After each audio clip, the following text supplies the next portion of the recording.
we could fly. Welcome to this new season of the Have a Cup of Johanny podcast.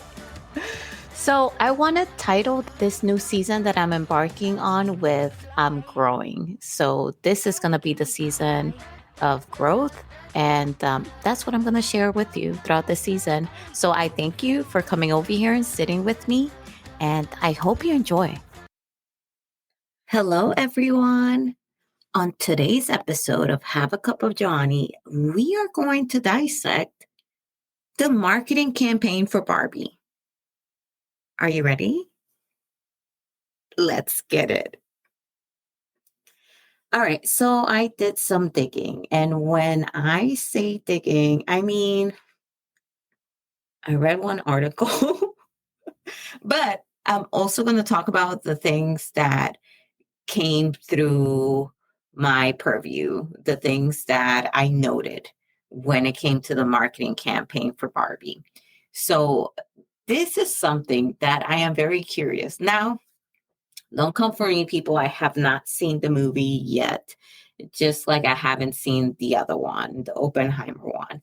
The Oppenheimer one, I'm less inclined to watch it. I have reasons as to why, and we can discuss that on another episode. But the Barbie one, I'm just really trying to save money and wait until things come through on the streaming side, and then I'll catch it then. But if one of these days it catches my fancy and I'm like, yes, I want to use some of my disposable income for this, and yeah, let's do it. Why not? But as it's looking now, the way my budget is, it is going to be a wait until it comes down to streaming, and then I'll catch it then. I'll be patient. Nevertheless, let's get into this marketing, because I know that unless you have been living under a rock, y'all know about the Barbie movie, but not just that. Y'all knew about the Barbie movie way before this movie came out. This marketing plan had me thinking, like, when is this fucking movie gonna come out? Like, is it almost about to be out? So let me explain. Usually, what I have seen from movies, even blockbuster, like big time movies, is that they start advertising it. By the time I see the advertisement, right? By the time it gets to the lowly folks over here on this level of the world, it is just like the movie's about to be out in like a month or two, sometimes even a few weeks. And that's by the time I see like the advertisement finally trickles all the way down to me. But not with Barbie.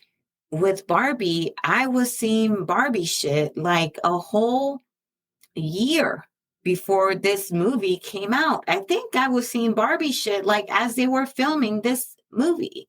With other movies, right? Because especially if they film everything outside, or most of their scenes is outside, because we're a social media society now and we live in the internet and everybody has a phone, then you see people, right? You see the actors and you see, right, they're gonna get tagged and they're gonna get discovered, and then you're gonna know, oh, they're filming something right here, and then you start digging, and then, excuse me, you know what they're filming. But when it came to Barbie, the marketing, like intentional marketing for this movie, started as they were filming. Keep that in mind. Keep that in mind, right? Okay, let's go through this article. And the article that I'm reading is on Variety. And this is an article by Rebecca Rubin. I don't see the accent there. So I'm going to say Rubin because this is usually how you pronounce it in Spanish. And the article is called Inside Barbie's Pink Publicity Machine, How Warner Brothers Pulled Off the Marketing Campaign of the Year. And boy, did they. And this was published July 23, 2023. So one of the things that I took away, and let me preface, before we get into this article, let me preface this by saying that I'm looking at this through the eyes of what can it do for me as I write, publish, and market my own books, with the long-term goal of also publishing other people's books under my LLC, right? So I'm trying to learn from this, because to me, the Barbie marketing is a success.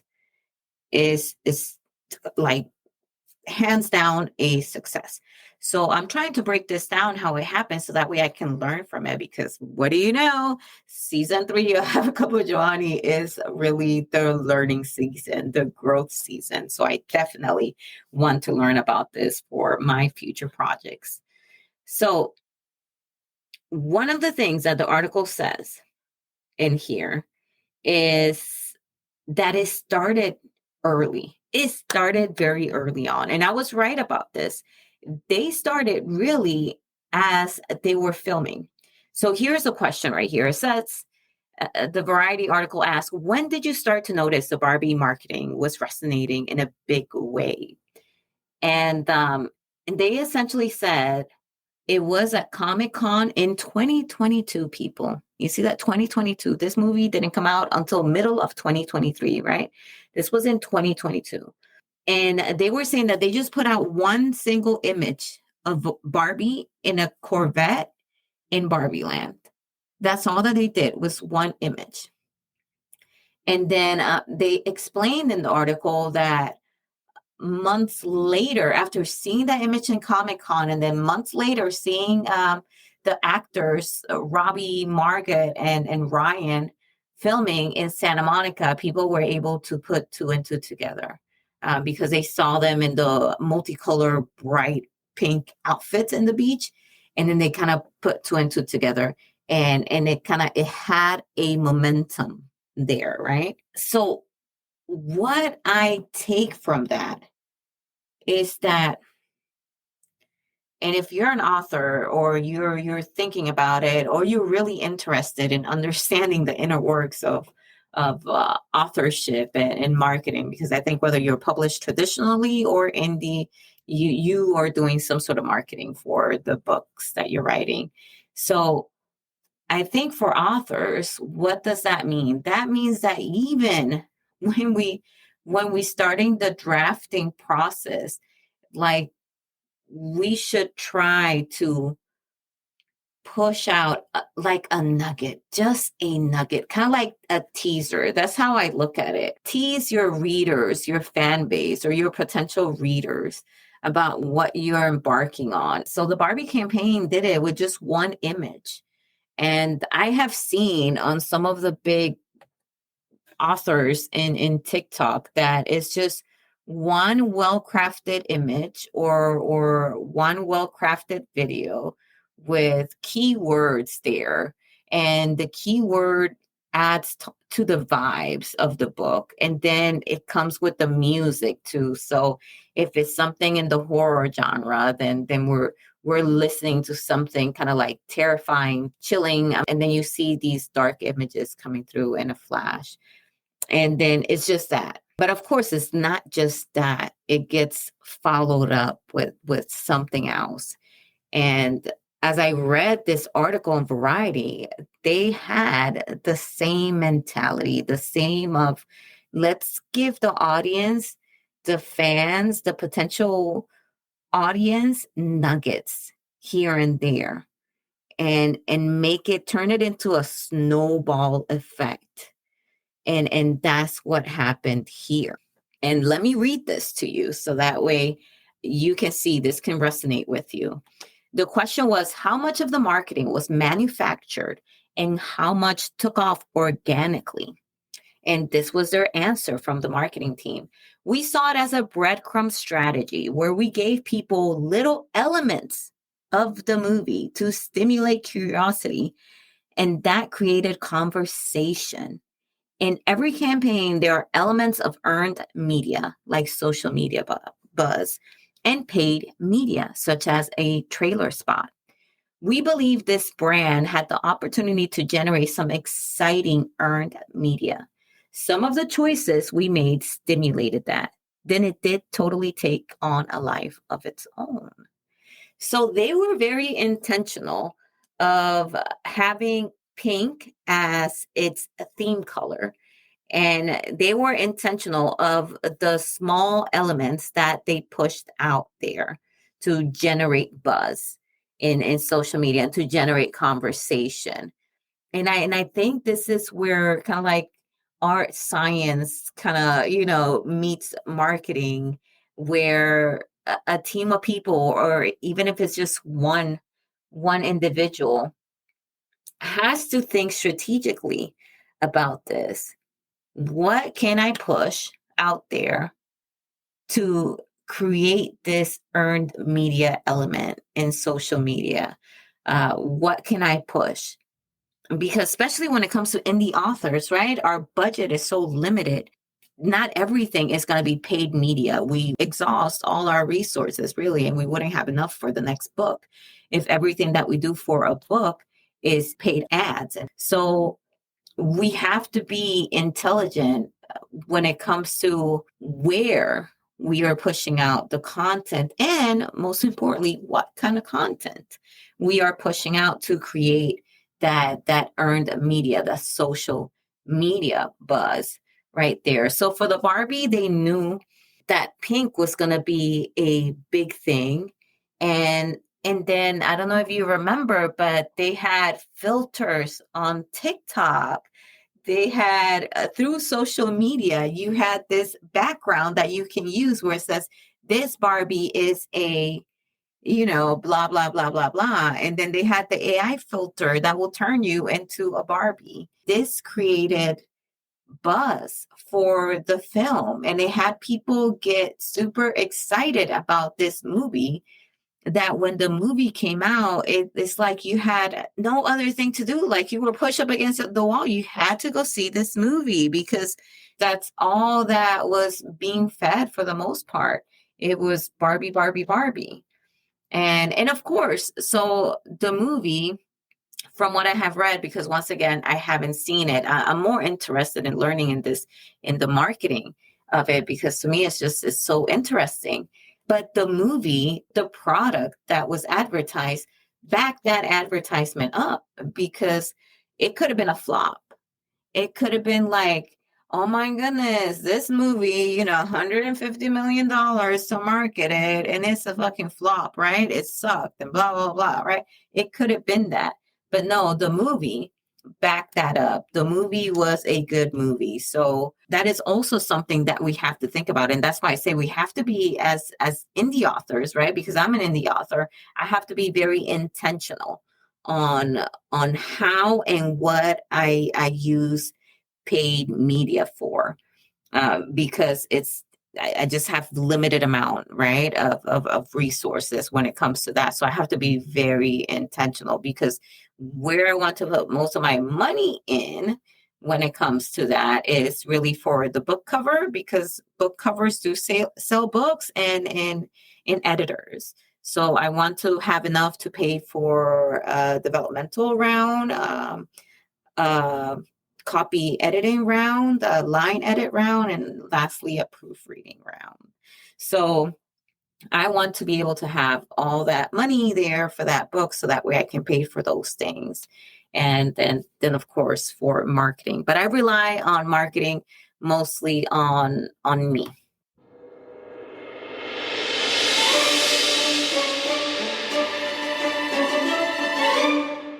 Are you ready to embark on a captivating journey of resilience and revelation? Get ready to immerse yourself in the extraordinary world of Isla Delgado, a 9-year-old girl who has experienced more than her fair share of trauma. Isla's life takes a dramatic turn when she's forced to live with her dad and his new wife for 6 months. Her anxiety intensifies as she becomes convinced that her stepmom is an evil witch. But Isla is determined to protect herself and expose her stepmom's true nature. As the gripping story unfolds, Isla discovers that things aren't always as they seem. People are saying, while the alarming trend of attempting to ban books continues in the United States, this book is a fantastic reminder of the power that books have. A child will read this story and feel seen, heard, and hopefully feel some peace. For children of the appropriate age, this book provides the opportunity for a wonderful exercise in empathy. The message of this story is truly something a lot of children out there, and even some adults, might need to hear. Join Isla on a transformative journey of self-discovery where she learns that even the most traumatic experiences can be triumphantly overcome with the power of love and understanding. Mrs. Franchi's Evil Ring is available everywhere books are sold.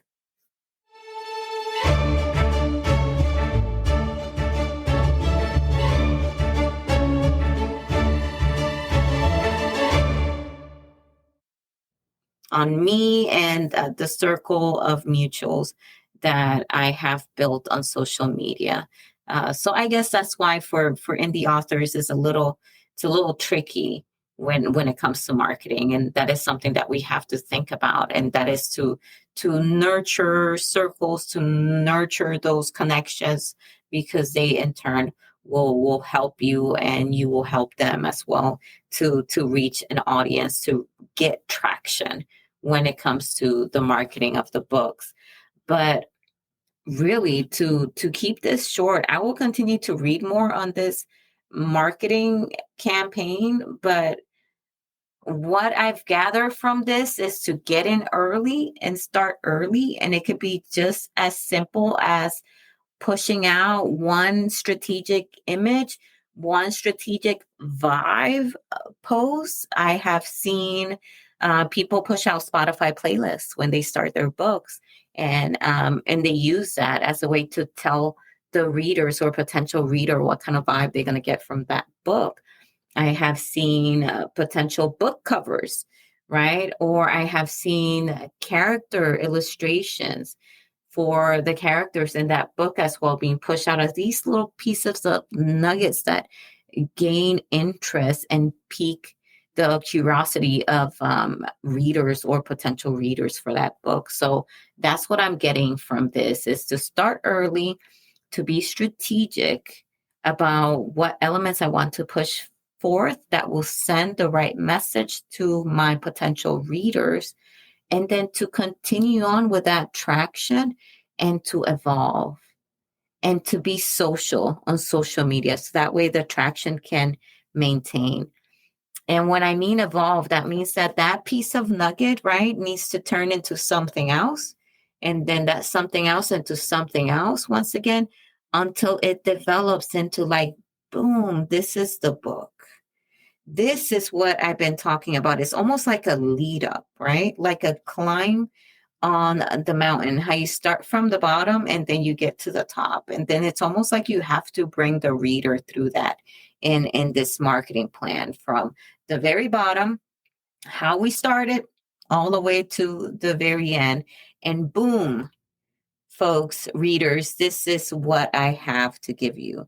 But it's not a shocking surprise to them, because the readers have already seen most of the steps leading to the book. So they kind of understand the book already. While they may not have read it yet, they may not have seen your arcs and blah, blah, blah. But it's almost to them like it's a familiar thing because they have seen so much of it. So that's what I've gotten from the Barbie marketing. And that is something that I'm going to not entertain. I was going to say entertain, but that is something that I'm going to follow. And I've kind of have, because I've been leaving little nuggets in my social media of The Devil That Haunts Me, which is the book that I'm still in the rewriting process. Because what I'm not going to do, because I have learned already, is what happened with Mrs. Franchi's Evil Ring. And that is that I didn't market that book until it was 80% done. And Angie that told me that I needed to start early, that she equated it to a pregnancy. She was like, as soon as you know you're pregnant, you need to start talking about that baby. That's how she explained it to me. So that's what the Barbie movie did right here. As soon as they knew that they were going to start shooting scenes on that movie, they started marketing and throwing little nuggets here and there for the audience to hold on to and to have something to look forward to. I think that is the key there. If you think strategically about that, what do you want the audience or the reader to hold on to or to look forward to? That should be kind of like the intent of the message as you go up the mountain. What do you want to leave them with? And what do you want them to be hopeful about? Like craving it, right? So that way, when you get to the mountaintop and you're like, I got the book, it's here. Do you want it? You have like hundreds of hands reaching out to you and saying, yes, yes, I want it. I want it. Can you imagine that? That's what I got out of it, people. I am fucking psyched right now. I have one more chapter to rewrite so that way I can make my goal, my weekly goal of rewriting 2 chapters every week. And then I would have done that. So I'm smack in the middle of the book when it comes to rewrite. So wish me luck. And if you're listening to this and you're a little curious about the book, let me know. It wasn't intentional, really. Tried to dissect this marketing, but if something caught your attention, then I need to know so that way I can make it intentional next time. All right. So I hope my ramblings for today have taught you something. I know talking out loud really helps me to understand a subject, and kind of like talking to you all helps me to make sense of certain things that kind of made sense in my head, but now they make even more sense outside of my head. I really hope the same was for you. And I really hope to see you next time. As you know, we have new episodes every Wednesday, and I can't wait to see you again here. If you like what you're listening to, or if you have any recommendations, let me know. Leave me a review, subscribe, or you can send me an email at joa@haveacupofjohanny.com. I will see you later. Bye. Oh, we could fly.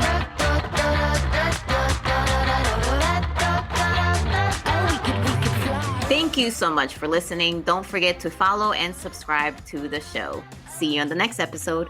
Bye. Oh, we could fly.